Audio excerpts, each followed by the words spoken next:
Hey everyone, I wanted to get the word out that John Cornyn has been defeated for the Senate Majority Leader. Okay, so John Cornyn is a Republican rhino anti-gunner that sided with the Democrats to pass the Safer Communities Act. It basically, makes it more difficult to do private gun sales if there's a profit involved.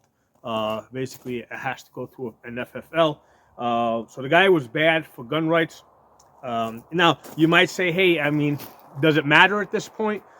It does matter because we want to be very aggressive in pushing forth additional gun rights bills. And basically taking back more of our gun rights. I did a prior video covering some of the things I would like to get accomplished, and I am being very let's put it this way: I'm not overreaching. I made a list of things that I think are possible to achieve, like getting SBRs and suppressors out of the NFA because it doesn't affect the blue states. Okay, the blue states would still have their own laws. That's something we would deal with down the road. National reciprocity. I talked about that. That would be really great for us. That would be more difficult to get done because it affects the blue states and they're going to push back against it, particularly New York, California, Illinois. The other thing I was trying to get done is a protection for gun travelers, right? So if you're traveling from state to state with different, guns, different magazines, you can't basically turn into a felon or arrested and charged because that state doesn't like the size of your magazines or the type of guns that you have. So we need some type of protection in there.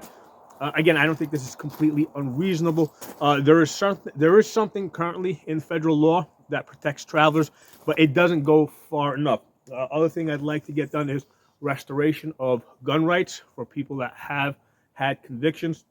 And again, this is something that Trump can definitely relate to as somebody that is basically a convicted felon through these through these kangaroo courts that they have in the Democrat states. Okay, so the wish list that I put forth, I think is something that Trump can relate to. He's a concealed carrier.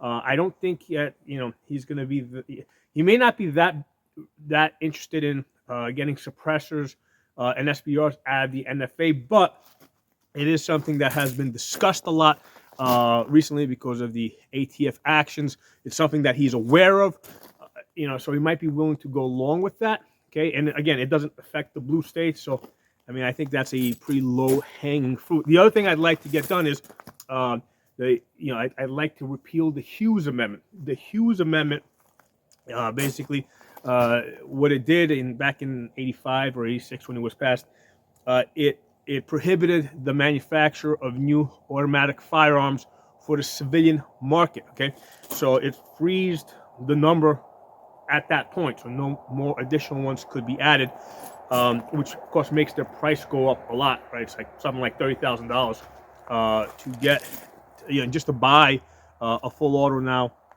and then you still got to get it registered in the NFA. If we can get the Hughes Amendment repealed, companies can start cranking out automatic firearms. You would still have to register with the NFA. Because again, I think at this point it would be just, it's just too high of a hurdle to jump at this point. So I'd rather I'd rather try to chip away at the NFA a little bit at a time. Let's get some small victories and then we can move on. So when it gets suppressors out of the NFA, get the SBRs out of the NFA, get the Hughes Amendment repealed so that they can start producing new automatic firearms for the civilian market. And what that will also do is, if they start making more of these and selling them, as more and more are sold, at some point they're going to fall into that common use category, where now we can make another case for why they can't be banned, right? Because they are common use. So it's basically playing the long game, okay? And I'm trying to propose ideas here that I think have a chance of passing. The guy that is now going to be the majority leader, his name is Thune. Okay, so this guy is what people have described as a institutionalist. Okay, he's not.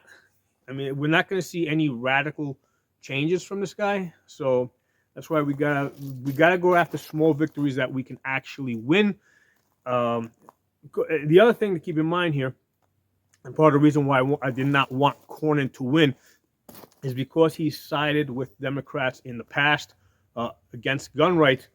Yet right now, it doesn't matter who the majority leader is, right?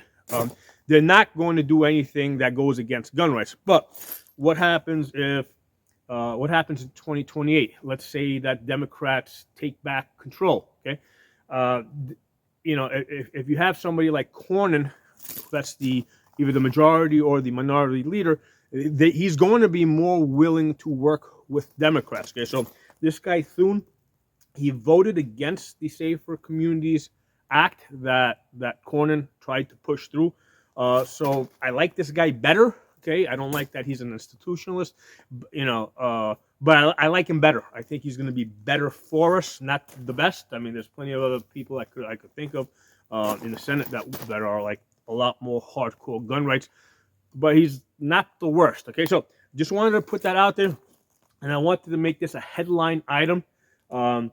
Because I want Cornyn to see it. I want him to see this video, and I want him to see other videos out there, and I want Cornyn to know that basically we are the reason why he couldn't be majority leader, because he screwed us on gun rights.